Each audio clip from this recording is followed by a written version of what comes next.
Hello, and welcome to the first battle report of Tried and True. My name is Erica, and I will be your battle host for today's match. Our players today will be facing off using the 2021 Steamroller rules, Scenario 4 Invasion. Without further ado, let's get to the tables and meet our players. Leading an army of Menoth is Andy. Please tell us who you brought today, your army composition, and your thoughts going in today's match. I'm playing Severius 1 in Faithful Masses. Sevi 1 is essentially a turret polisher, and I brought a lot of turrets today. His battle group is Blessing of Vengeance, a Sanctifier, and a Reckoner. The Sanctifier is good for collecting souls, and it recently got that buff for to give itself Signs of Importance. Blessing of Vengeance is an amazing arc node, a little expensive, but he's great. Got a bunch of quality solos: Champion of the Order of the Wall, Menite Archon, Vilman, Covenant Menoth, and Gorman number 1 for the lulls. I have a full unit of Zealots and a full unit of Idrian Skirmishers and 1 unit of Initiates of the Wall. The goal of the list is essentially to try and get my opponent's face, make my Jax and the Menite Archon mad when he kills my Zealots and my Idrians, and try and hit back as hard as possible. Thank you for those pre-game thoughts. Heading over to the other side, we have our own tried and true founding podcast host, Paul, and he is leading a 75-point army of Retribution.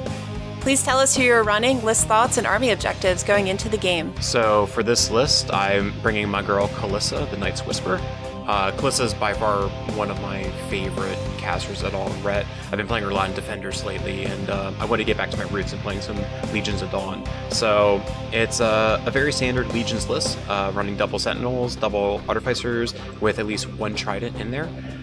The idea is that she can hand out Blur, and the Artificer's Force Wall ability, gives a +5 defense against range attacks, and then the Banishing Ward is always good against preventing spells, so it makes my boys relatively hard to hit. So just want to throw some knights in Andy's face and see what ends up happening. Thank you, and best of luck to both players in today's match. Now let's get to the table and start rolling dice. Alright, we're going to shake hands, and we're going to off to the races. My first turn, I am going to run pretty much everything. My goal here is to just stay out of threat ranges. I'm measuring Paul's gigantic Eternae threat range. So the Zealots are kind of just running up to be a tar pit. He doesn't really have any AoEs to land on anybody, so I'm just trying to push them up as far as I can. The Sanctifier is running up just in case he does hit anything. It's going to collect souls. My monk is just running up the side, and then my book is just going to run up as well. A lot of running on turn 1. Severius is arcing Defender's Ward onto the Idrians through Blessing of Vengeance, and then he's going to throw Vision onto Vengeance. Then he charges the Trident. Gorman runs up. He has Stealth, but there is Ghost Shot on the other side of the board, so I have to be a little bit more careful with Gorman. My Idrians are going to run up. Again, spacing is not too much of an issue. I forgot to pray, so I just throw pray at Paul for the Sentinels. The Idrians are just running up as far as they can, well, mostly as far as they can, and not spacing super carefully because there's no AoEs to drift on me. Champ of the Wall is positioning somewhat aggressively, knowing next turn he's probably not going to be able to charge much. Reckoner runs up. Blessing of Vengeance squeezes up. I'm gumming myself up in the middle a little bit here, so I'm not getting up as far as I can, which is a little unfortunate, but everybody's in Shield Guard range for the most part for Blessing and Vilman. Then we squeeze up the Initiates, and then Choir runs. That's my turn 1. Alright, so for my turn 1, I have all these guys that are, able to either chuck bombs at me or shoot me with pistols or rifles or whatever it is. So I'm just measuring out some of these ranges, figuring out, how far up can I be without really just losing a sentinel or 2 just trivially. Vengeance is nice and all, however, losing a third or half the unit on the first turn isn't really conducive. So I'm just checking out all these ranges where I can end up placing all my guys to begin with. You throwing Defender's Ward on those Idrians is always something that triggers me because there's such a pain in the ass to have to deal with to begin with. I'm like, ugh. So just having to keep that in the back of the mind. So here I am. I'm moving up the Sentinels on the left side. I'm pretty confident about over here on the left side with the new change to with a new change to blast resistance, those guys are going to be +4 armor with the force wall. So they're 15, 17, then 21 while base to base from blast damage. So I don't really worry too much about your guys over there. However, I only have I believe it's Banishing Ward on them. So they're pretty much decent at that point. I end up having Kaelyssa moving up. She throws off let's see, Banishing Ward's in the bottom. She throws Blur in the top and Refuge onto the Trident. And now I started moving up the Trident, and I moved up the rest of the Sentinels.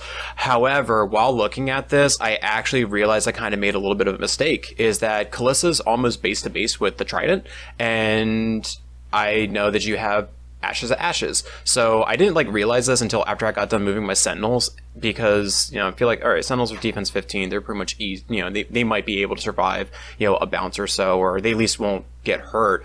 But if you did a bounces Ashes of Ashes on the Trident, I think you could have potentially actually killed Kaelyssa.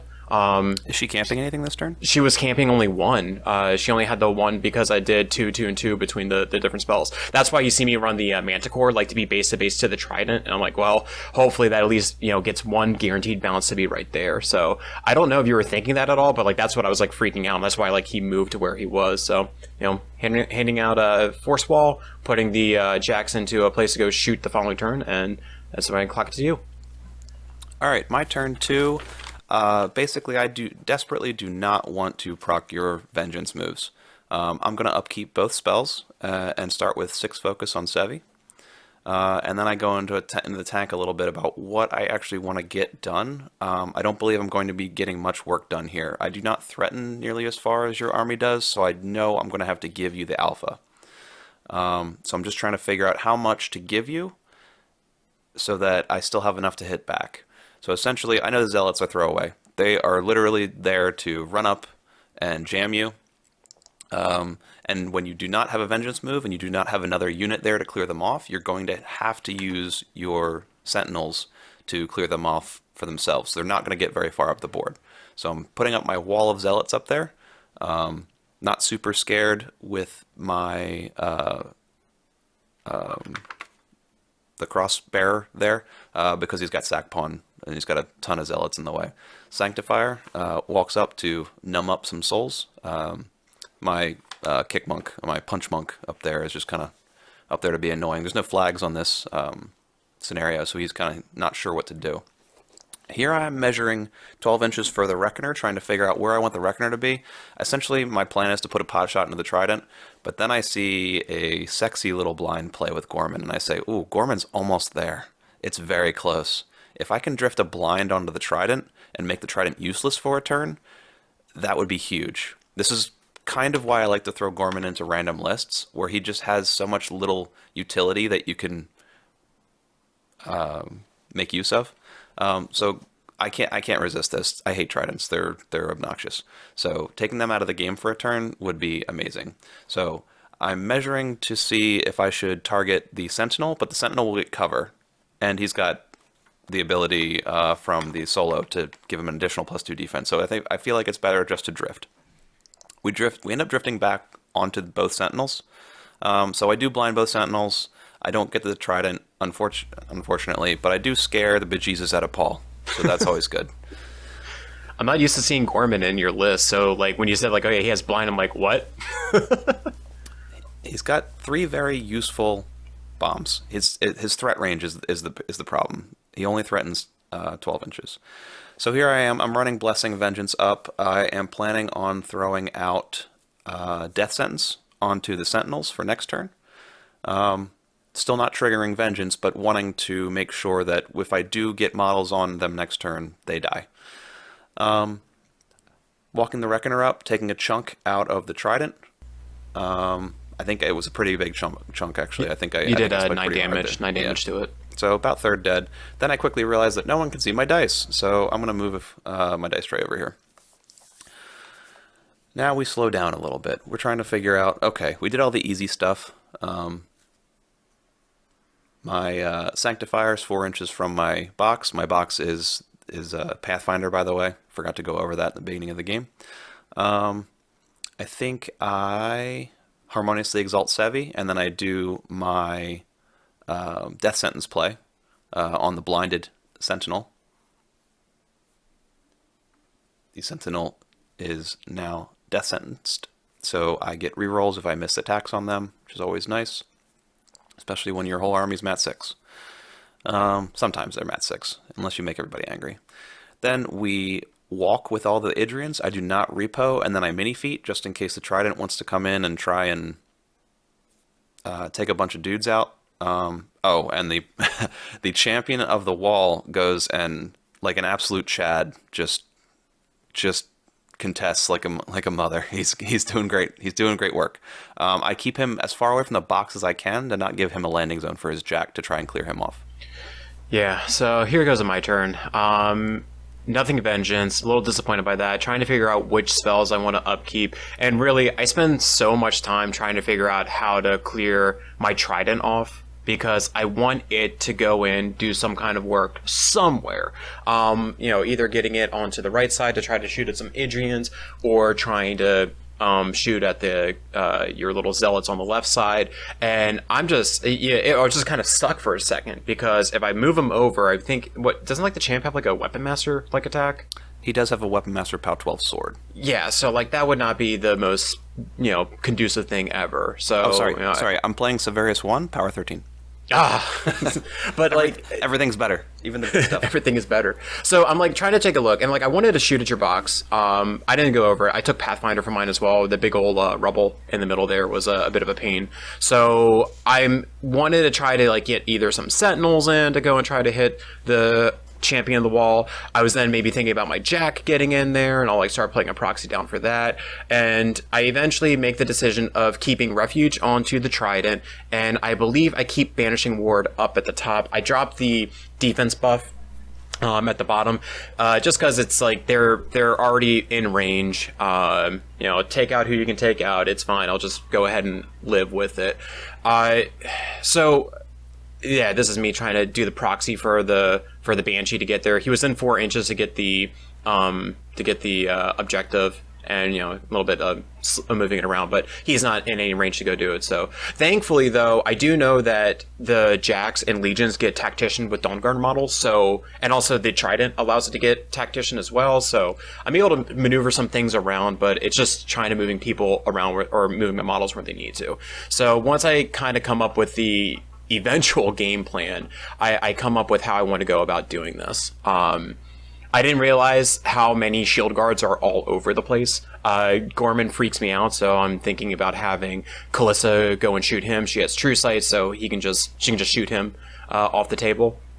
And them going off of I think we're like looking up a rule or something like that at this point. Do you remember we were looking up at this? I don't remember specifically. It might have been your tactician stuff. Okay, or like the command range of like my Dawnguard models. I think that was like a thing or some point, or no, I think it was like he was steady or something like that. Oh no, we were looking up blind. We were looking up the blind rules to see what you had to give up and what you don't have to give up. That's right. So I was able to move with them, but I wasn't able to move and swing. So I basically have those guys move up, trying to get my Dawnguard Sentinels to go up and try to clear him off. So that was plan number 1. I'm thinking, okay, hopefully like 2 Sentinels should be enough. And I try to take some other ones to just tie up your guys like right here. So yeah, most I try of them to are just running over by the initiates. I mean the Idrians. Yeah, so like I'm press forwarding with them, like just trying to get them in there. I wanted to try to get like 2 Sentinels in there. This is me just measuring, making sure the Sentinels can get to there. So like 1 gets there, I think the leader ends up getting into that little pocket right there. I'm thinking 2 should be good enough. The leader, should definitely hit. I need a 5 to hit him, and I roll I think a 4 to try to actually like hit your knight. So I'm like, oh, that's great, perfect. So he misses, and then the other guy hits, but I think I roll like a 9 on 4 dice or something, or maybe I just missed both those. I don't remember. My dice just did not want to work with me at all this whole entire turn. Like you saw me getting like flustered and just, oh my gosh, can't hit anything. I love that champ of the wall. For 8 points, he's just such a good roadblock. Yeah, absolutely. So this is where I'm trying to figure out how I want to deal with the rest of the models here. I think this is when I have Kaelyssa go. No, wait, no, I have to have the Trident go first, because the Trident tries to slam the champion the wall backwards and then try to hit him. I think even boost the attack on it. And sure enough, I'm thinking about to roll that in a second here. Yeah, like I think I like boost the attack. Oh no, I move with the oh, that's right, I forgot. This guy with the covering fire template. So I try to put a covering fire template down, and I'm trying to put a little sneaks part, like to put it like in between my models, so that way if you were like to walk towards me, you take a hit. And then I go instead, like maybe make it further outwards, so that way you can't repo backwards. I think the right play would have been to have it there, because if you were to walk forward, I think they would have still been close enough. And then if you tried to walk backwards, then I would have taken some free strikes to go and hit them. So I think this is the trident failing miserably. Yep. 6 needed a 7 to hit him, and sure enough, I didn't hit him. So now I roll on my shots, trying to see how many times I can shoot him. I just need to shoot. I just need to shoot him once in order to proc the free movement, and then that allows me to move the trident back a little bit. So that way I can pull him backwards, and then Kaelyssa can rotate the refuge onto hers, and then she can start to take some shots. And I wanted to go take those shots at Gorman, but sure enough, I didn't realize that you had 2 shield guards on him. Am I right? Yeah, Vilman's sitting there right behind Blessing right there. I think we measure it while you're measuring to shoot him, and I think he's just within 3. Yeah. All right, so this is me throwing the Banshee in there. I absolutely love Banshees. I think they are like one of my favorite Ret Jacks of all, with the power 18 Grievous Wound sword. It's like such a nice quality of life weapon, as well as the knockdown gun. It's so nice with Kaelyssa to set up like assassination runs. I don't think he was able to move to be towing the zone, but I think looking back on this, I'm not really going to be contesting much on my turn. It was a bit of an issue, so now I'm like starting to move with the other sentinels, so I'm trying to get like some more swings onto this guy. And then I'm asking, I think, like the range of like him getting angry. So it's like the 5 inches of you get the vengeance move, and then it's 8 inches, I think, for the armor buff. So I don't mind giving you the armor buff. Yeah, I don't mind giving you the armor buff. That's fine, because I'm not going to be able to deal with him this turn. And then I go in charge of the Kiki Monk. You don't play it often. I don't realize all the rules that go along with Kiki Monk. So what ends up happening when you miss the Kiki Monk? Oh, he just dances around you. He says goodbye. I didn't realize that that's what he did. I just thought it was like a dodge or something. I didn't realize it was like a full movement. Yeah, so he's got so many defensive roles where he just has parry, he just has tough and steady, he just dances all over the place. Yeah. So like my Sentinels are doing work on like the left side. They're removing guys like, oh yeah, this is when you do the dance move. I'm like, oh wait, what is this that he ends up doing? Just like pops up behind me. I can just walk 7 inches. There it is. This is when I just start hitting your zealots. It's not an issue, but I know like the zealots, they get that armor buff, but I'm like power 12 webmaster. Yeah, armor 16 won't save them. Yeah, you're it's not going to be an issue. But the zealots, they usually end up getting me where you can end up bringing them back to life. So it's weird as like a player when you're fighting against them. You have takedown, or like if I'm playing Ocean with his RFP spell, it's one thing. You don't have to think about it, but like every other caster I play with, I have to really wonder, do I take out 3 of them? Do I take out 4? I don't have a way to kind of get rid of them without having to worry about it. I think like the best tech I've seen it as a ret player, you play Stormfall Archers and you put the fire shots on them so that the AoE 3, everybody comes on fire. That way they die to not an attack. He can't bring them back the turn that they die. It's a really good way to tech against that. So what you're doing here is you're trying to kill Gorman, and I'm shield guarding as much as I can. Oh yeah, that's right. Yeah, so I didn't realize he had 2 shield guards there. I'm like, yeah, I can shoot him. It should be perfectly fine. And then I think you have she 3 was... shots. You've killed him at this point. We're just discussing something else, I think. Yeah. So that was this is me putting my feet down. I feet in order to prevent you from charging any of my stuff. And I think at this point I'm just trying to figure out like what I want my attorney to end up doing. I think it ends up taking a shot. I think I end up shooting. You knock vision off of Blessing there. Yeah, I didn't realize that upkeep was up there. I know you mentioned like in the game, but I like again in like the heat of the game, like I totally forget like all the upkeeps that are out and all the other spells that are happening. I end up shooting one of the other zealots that's like over there with something. I think it was maybe whatever it was. Yeah, and then he got angry. So did Gorman not die? I don't think Gorman died. I think it was because you ended up shield guarding it twice, and then the third time I think I ended up just shooting one of the other guys like on the left side instead. Oh, I guess so. All right. So my third turn, my Meta Knight Arc. I do not want to have to use my Meta Archon to clear this zone, but I feel like it's probably my best bet to score as many points as possible. So as I look at the board, I see Paul is not contesting a lot, so I am taking all of my focus back for Sevi, leaving all my upkeeps out. I mean, taking all my upkeeps gone. Vision's already been knocked off, so Defender's Ward will now be gone. And I want to be able to score 4 this turn. I want to be able to score the circle zone on the bottom by clearing the Sentinels. I want to be able to kill his box if possible, and I want to score the rectangle and the top circle. The top circle, I'm going to have to sacrifice the Archon to do it, which is unfortunate. I'm going to probably put Zealots in the way. Might be the only recourse I really have. I can always score the zone with the Initiates. So I'm kind of going in the tank, planning out my turn, trying to make sure I can get everywhere I need to go. I'm giving Pathfinder to the Sanctifier, because the Sanctifier is going to be what I use to kill his objective. I think I'd start with some easy stuff. I go with the Kick Monk. He just stands still, puts his stance up to be defense 18, and just punches the guy in the back of the head. And his turn is easy. And then I sit here and I contemplate putting Defender's Ward on the Archon, which I totally should have done.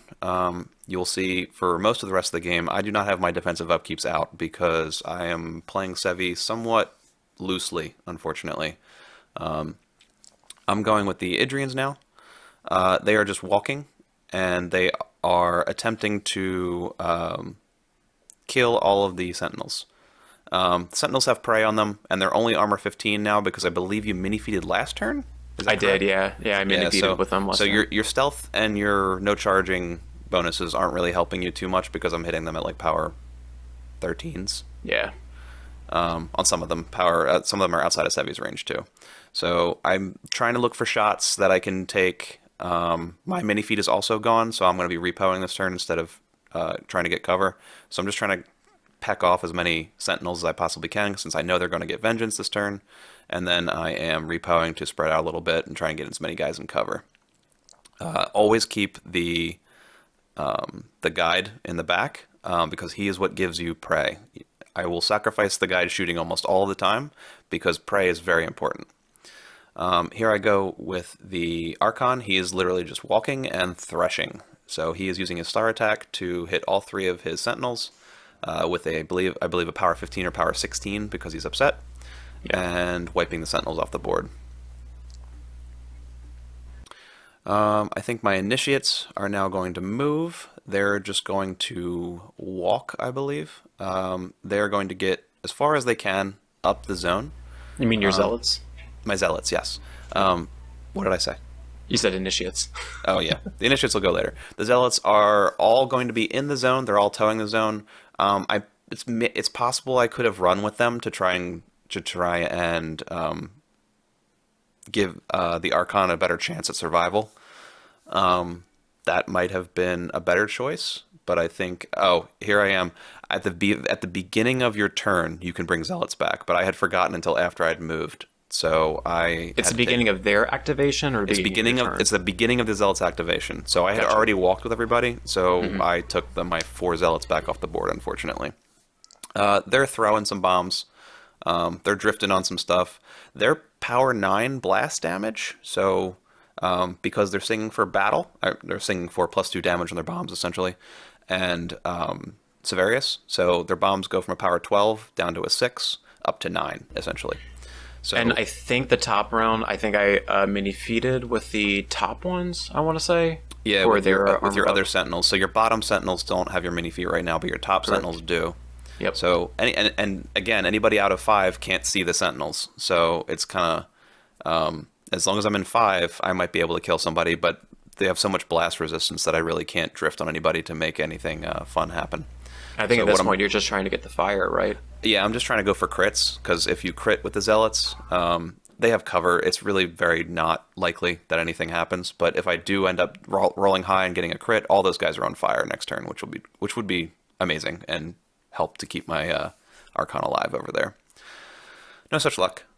Zealots can burn your clock pretty easily, so I try to move through them as quickly as possible, because you're going to have to roll drifts and everything.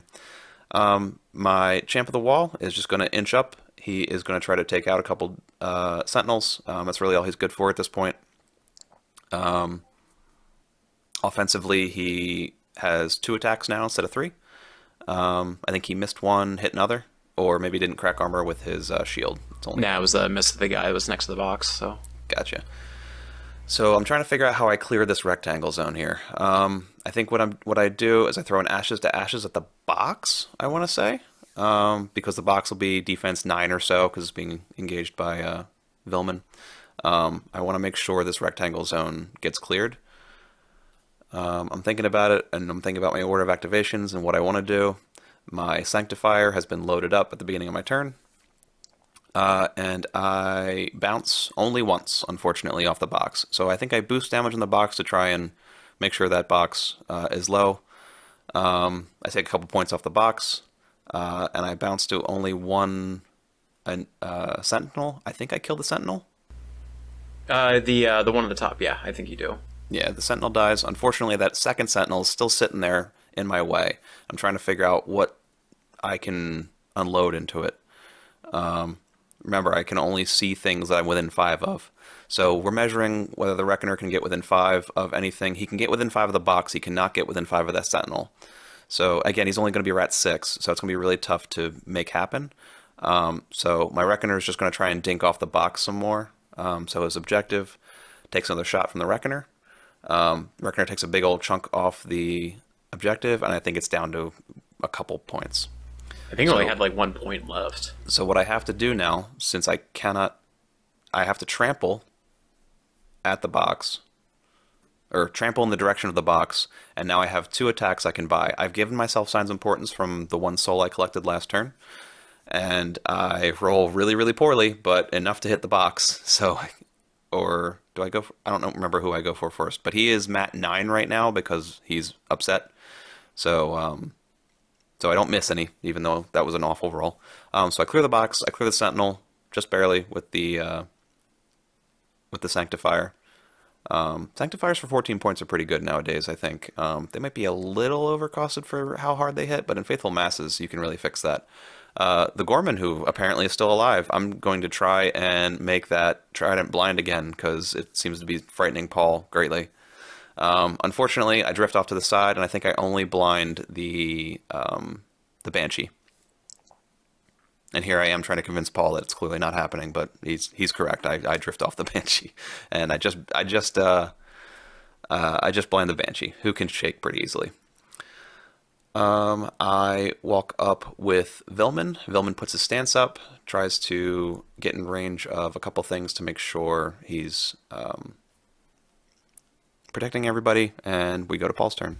Yeah, and also you got to. And one thing you didn't mention is that your choir went and you sang for passage as well, which Correct. is very, very important, because that means that my Trident won't be able to get the shots in on all that stuff in the middle zone. So Andy scored 4 points that round. I'm not in a good position in scenario whatsoever. So I'm moving my guys doing their vengeance moves over here, moving the other guys doing their vengeance moves on the bottom side. So what I want to do out of this turn is try to swing an attrition play and try to remove as much stuff as possible, so that way it's hard for Andy to actually be able to remove my stuff from the zones, and then I can then start to go up on scenario. So with Defender's Ward gone, it's actually relatively trivial to deal with your little bushwhacker guys out there. So yeah, so they're pretty easy to deal with. So I think I'm like giving you souls to your Sanctifier. I think I take a swing on Gorman, I want to say, or maybe I miss Gorman. We're looking at whether, I think you've already killed Gorman. We're looking at whether Gorman makes my Jax angry, and he does not, because he's not friendly faction. That's right, yeah.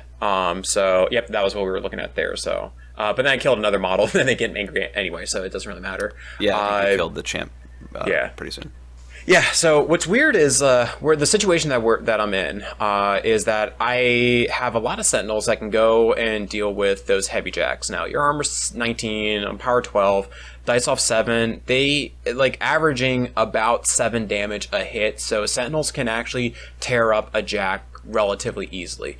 I also shake the blind off of the Banshee, and the Banshee's going to go to town. So I'm thinking, okay, I put my 2 heavy jacks in the middle zone in order to prevent you from scoring that, and then I'll have my other Sentinels maybe like go to the top and try to deal with the Archon. But I got to tell you, man, like your Meta Knight Archon, I don't. Certain matchups, I know how to deal with it. I have a tool to deal with it, but in a Kaelyssa matchup, I don't know how. Because he's effectively Def 15 with his Ashen Veil. With all my living stuff, it's so hard to deal with that model. So I'm then trying to figure out, I believe that this is me trying to figure out, okay, I want to throw the Trident over there, so I think we go and grab like the huge base in order to go and proxy where I want it to be. But yeah. This is so we're just like waiting right now. Yeah, I'm grabbing a proxy base right now. Yeah. So Paul can land his Trident and go demolish all of my Idrians. Yeah.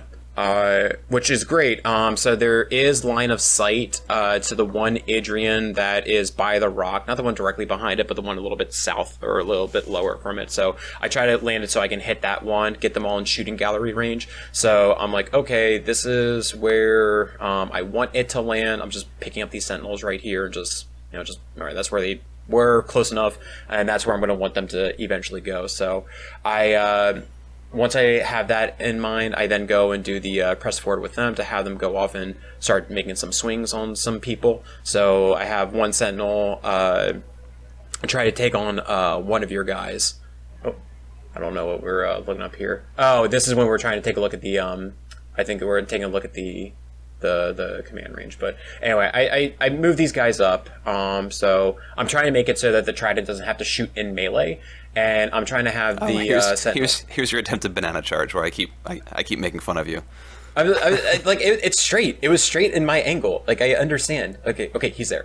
All right, so everyone else ends up going off. I'm keeping them within 10 so that they're able to stay within cohesion. This guy ends up charging Blessing, which I forget to take that attack on Blessing, which is kind of relevant later.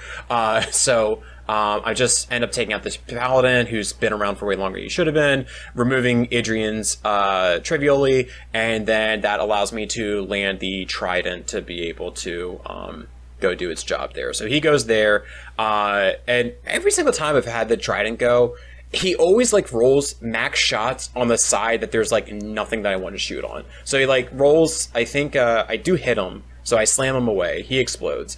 And then like I get 3 shots on my left side, and then like 3 shots onto the right side, between the middle and stuff. So I believe I end up shooting that one guy that's right there by the rock, and then I try to shoot your guide because I remember the guide's actually important.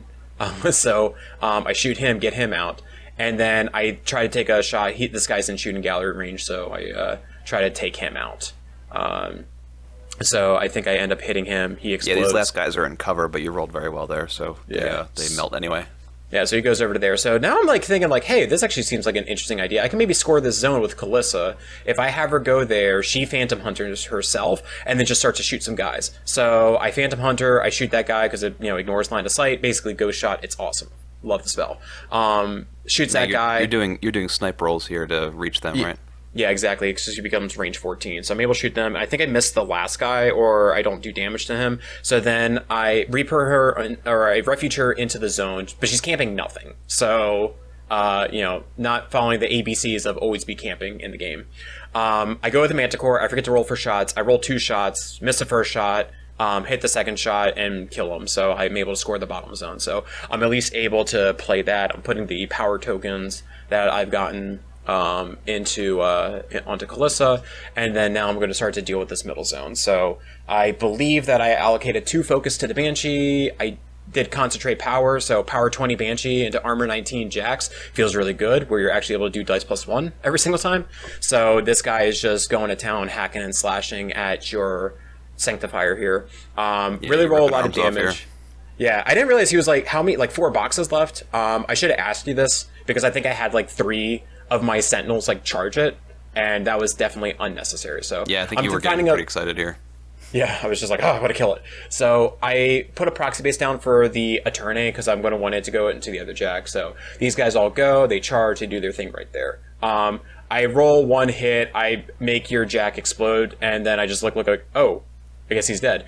So then I think I do the other swings on the other guys. We're trying to figure out the landing zone, but again, because that tactician, like, it's not going to be an issue. So then I do the other attacks, I believe, at the top here. Try to swing on the Archon, I miss, and then swing it onto the guy. The other guy did. I guess I didn't make those attacks, it's fine. Yeah, this is where you kind of about face. This is actually really smart on your part. Yeah, well, I'm a really bad scenario player, and I realized that, well, if you killed those sentinels, it'd be easier for you to go and get rid of them. So instead, what I did is that I had it charge at the Menite Archon. He hits his charge attack, so just trucks it for damage. I think makes it halfway dead. And then I'm considering, do I want to boost the attack or hard roll? So I hard roll, I believe, the offhand attack. And then I miss there. But then I buy and boost with the better attack, hoping that that's going to end up actually hitting you. So then that ends up doing that. Or maybe I like boosted damage. I don't remember. But I ended up going there. I remember you spiked pretty hard on both damage rolls, and that yeah. I was like, no, this is my out. Yeah. So then I'm moving everybody up, throwing the defense buff on people. I had the top artificer run on up. I think I'm just like putting the you're putting dudes in zones here. Yeah. All right. So Paul scored 1 last turn, so it's 4-1, and this is the top of 4. Yeah, the top of 4, because I scored first on top of 3. So I am panicking a little bit. I do not have a lot of work models left. And he still has plenty of sentinels to go through. They've all mini-feated, so their armor is going to be lower. But I'm panicking a little bit, trying to figure out where my last 2 scenario points are going to come from. I can't score the top zone very easily because I have nothing to kill that jack in a good amount of time. I can't clear the middle zone very easily, just because there's too many sentinels and a ghost sniper back there. And then that bottom zone is just out of the question. I can't kill that trident with anything. So I know Kaelyssa's not camping anything. So I get in my head that maybe it's just time we try and immolate her to death. If I can get my arc node far enough to the bottom of the screen here, maybe I can make it so that she does not have cover, and I can set her on fire and make her life less than good. So I'm thinking about it. I don't want to have to commit too much to this play. I want to move as few models as possible, so that if it doesn't work out, I can still keep up on scenario and attrition. I'm already pretty well down on attrition. The quality of Paul's models when it comes to hitting power is not something my army can keep up with. So I am going over exactly how far Blessing can go once that Sentinel is gone. We're making sure that we can... Ooh, look at that 2.5 D terrain. Making sure that she will not get cover. We both agree on that. There's no piece of that cover that will cover the view there. We are now going to do a little Rube Goldberg machine of how I can clear that Sentinel. I start moving the initiates, thinking I can get 2 initiates on the Sentinel, but I cannot. So only that first initiate is going to be able to swing on the Sentinel here.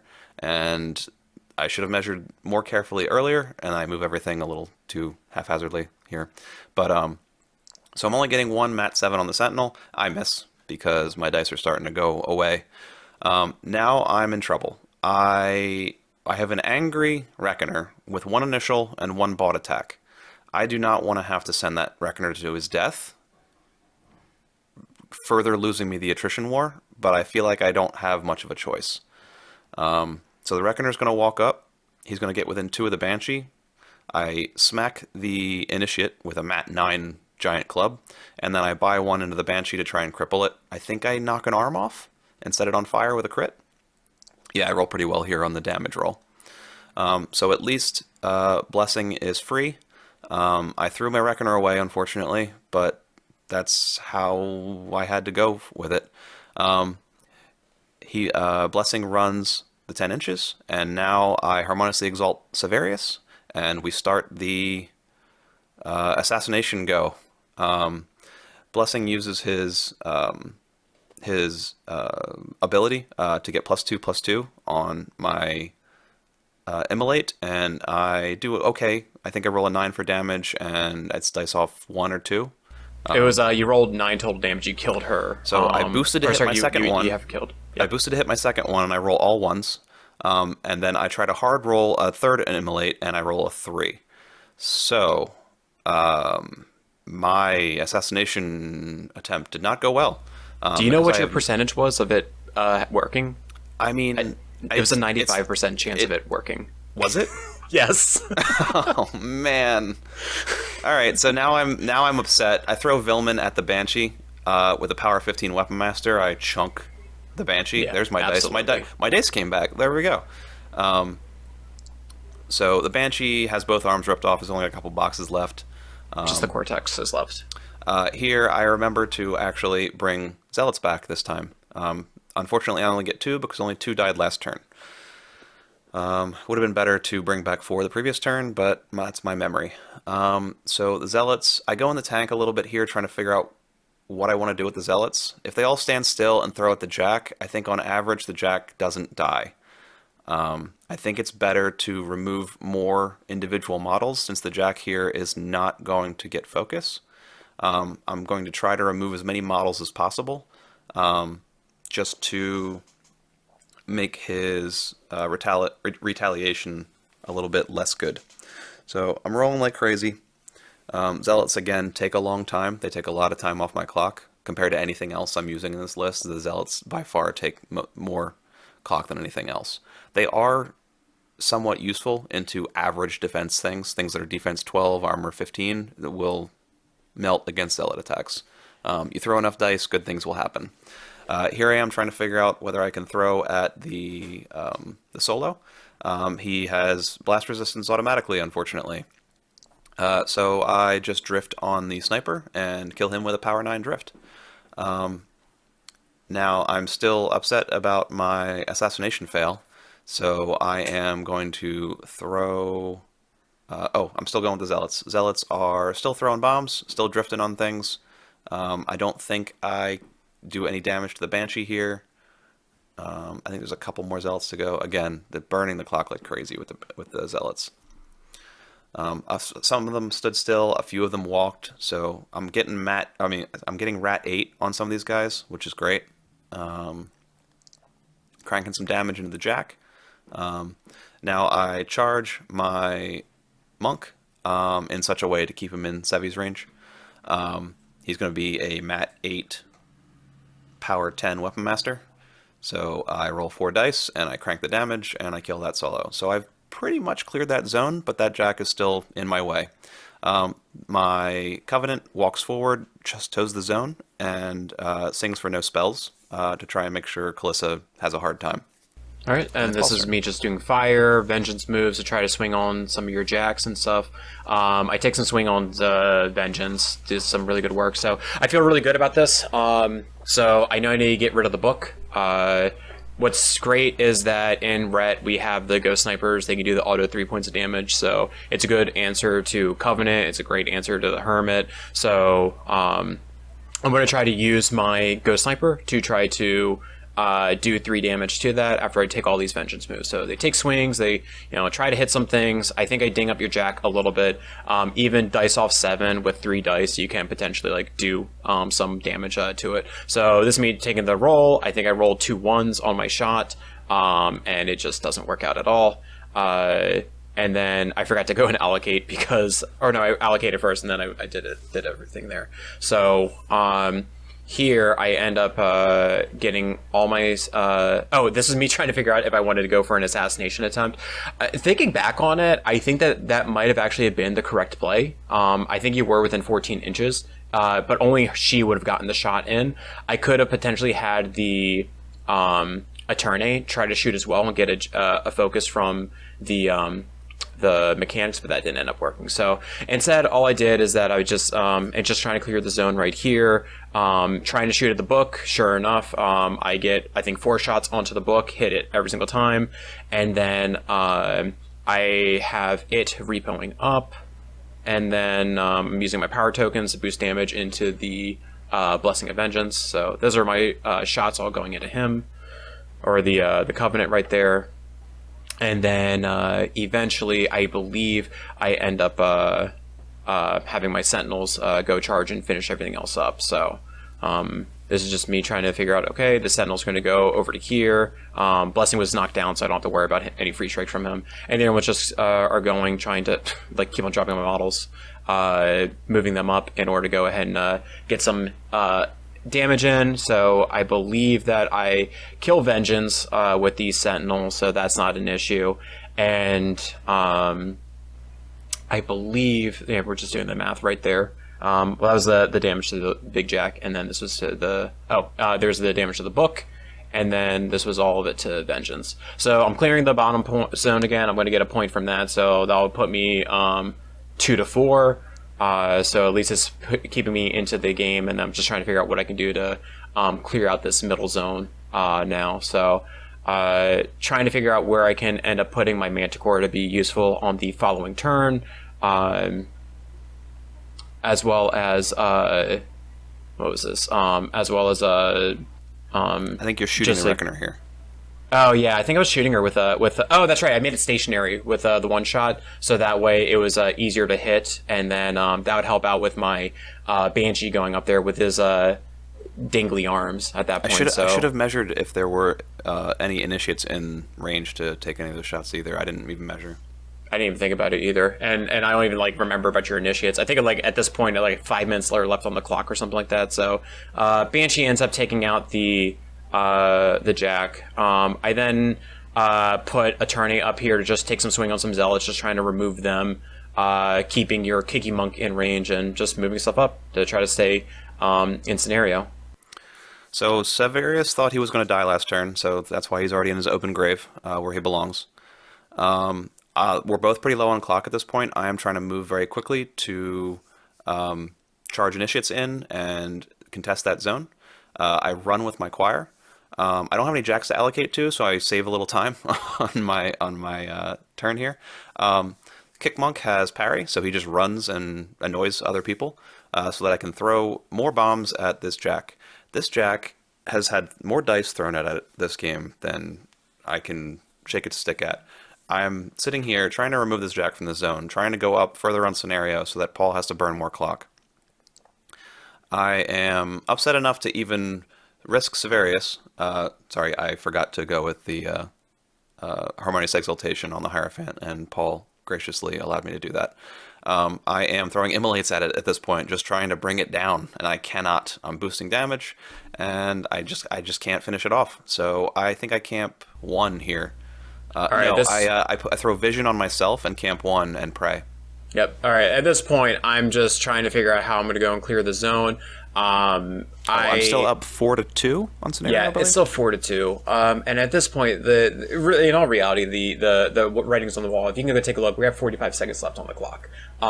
So 2 of my stuff are on fire. I'm rolling for fire, or I think I'm like rolling for attacks right now. But I don't have enough clock in order to go and deal with the initiates. I don't have enough clock in order to go ahead and clear the top zone either. So at this point, I just wanted to try to put as much stuff into the zones and just make sure that this was not going to be like a scenario loss on this case. I want to say, like, I flip it back over to you. I'm like running some Sentinels around to kind of like be like, you know, close enough to Sevi to like threaten him or something. But I think I like flipped the clock over back to you with like, I think like 4 seconds left. So like I just like nudge like some guys over. Yeah, so it was a really, really good game, though. Overall, I was really happy with it. It was a lot closer than I thought. Surviving the assassination run was pretty good as well. And overall, it was nice. So this is my last turn. I am just going to burn as much of my clock as I need to. I am going to upkeep Vision on Sevi and run like the coward I am. into the zone, and I know I have clock to burn, and I'm upset at this jack, and I really want to remove it from this zone in order to go up more on scenario. He was not able to clear any of the zone's previous turn, so it's still 4-2. So I feel pretty safe, and I'm kind of just doing a little victory lap on trying to remove this jack. It's not going well, unfortunately. Again, I've thrown so many dice at this jack, and it just refuses to die. It like survived with like 4 boxes left, I think. Like it was a champ. He's like, I didn't Meanwhile, hear Paul no is bell. staring at my clock, hoping that I just forget clock happens. Yeah, I no, clock it's it back okay. to Paul. He starts to do fire rolls, and we run out of time. Yep, and that's But the, yeah, the end of the game. this was a crazy back and forth when it comes to the attrition too. Yeah, bring it up. Bring it up. Dang, that was close. Nice, good game. I don't know about you guys, but I think that was an amazing first game for the channel. That was really close. I recall. I know in the failed assassination run, I was just like, oh no. I totally recall like watching you guys both like on either your guys' turns and my jaw dropping. Laughed a couple times. Sorry, Andy. So at this time, would you guys just take a few moments and share some of your post-game thoughts? Sure. Going into the game, I won the role to go first, and I definitely took first. I think going into the Kaelyssa list, if you allow her to go first into my army, I think I melt very quickly. The alpha I gave you was on your side of the board. That was very important, I think. If you were able to go first and still feet on bottom of 2, I think my army cannot contest, or at least get up on scenario to make this a heavy clock game for you, where you're trying to keep up on clock and keep up on scenario, basically. So I can definitely go in my experience, and I'll say this is even the setup on the board, I think I chose the wrong side. I had a wall and I had the big obstruction on my side, and I have a huge base. That really limited where it was able to go and where it was able to land effectively. And I think if I took your side with the open graves and the big old forest, that actually would have been a lot easier, because that way I could have put the trident on the forest side and have a lot more options on where I could have ended up landing it and where it could have ended up being. I also could have used the forest and the rubble on that side in order to keep my sentinels alive, and they could charge through it, as opposed to, you know, hiding behind the obstruction and then walking around it. So that was definitely a huge learning opportunity for that. So I was really thankful for that. And then also with sentinels, I love them so much. They're great. But I feel like I go down the rabbit hole of loving Sentinels too much that I forget about the other options that Red has. The Invictors are still really good, that I'd be interested in, and seeing how that would have been different to be able to soften up the hits before even having to go deal with like some of the models that I had to go and deal with. But oh yeah, with the Invictors, that mini feat snipe, a lot of my infantry dies a lot earlier, I think. It's such a good spell, and then even then, so they're defense 12, 14 with the force wall, and then 17 with blur. Like, they're still pretty hard to shoot at that point too, so they might actually have been a better option. So I'm interested in going back to I'm the playing drawing- Protectorate, Paul. I don't shoot you. Huh? Unless I'm playing Malekith, there's not a lot of guns on the board here. No, but I'm interested in going back to the drawing board and seeing what that's going to be like to just swap that off. I love Kaelyssa so much. I enjoy every single game with her. I love the fact that they got the changes with her as well. It's just been great. Yeah, as a Protectorate player, she can be kind of a boogeyman. She has so many tools to deal with pretty much everything that we're bringing to the table. Faithful Masses took a little bit of a hit with our update. The initiates not being free anymore. So when most lists are getting a little bit more efficient, Faithful Masses got a little bit less efficient. I still think it's probably our best theme. However, we're kind of allergic to your guns, Paul. I mean, we melt to those things. Everything but the trident ends up being magical a lot of the time. So I really have to be very careful about how I space things and how I position things against, especially Kaelyssa, because her tools are just off the charts when it comes to that's always been a difficult protector. That's always been a difficult thing with list building against you as an opponent, just because that you and we have a couple other men-off players in the area. So I love tridents. They're great. They're a good answer to a lot of things, but when it comes down to you putting passage up, I can't really do much about it outside of maybe having Thyron and putting Spell Piercer up. Like, that's really my only option to go and shoot at your jacks. Really, it makes me like the AFG even more.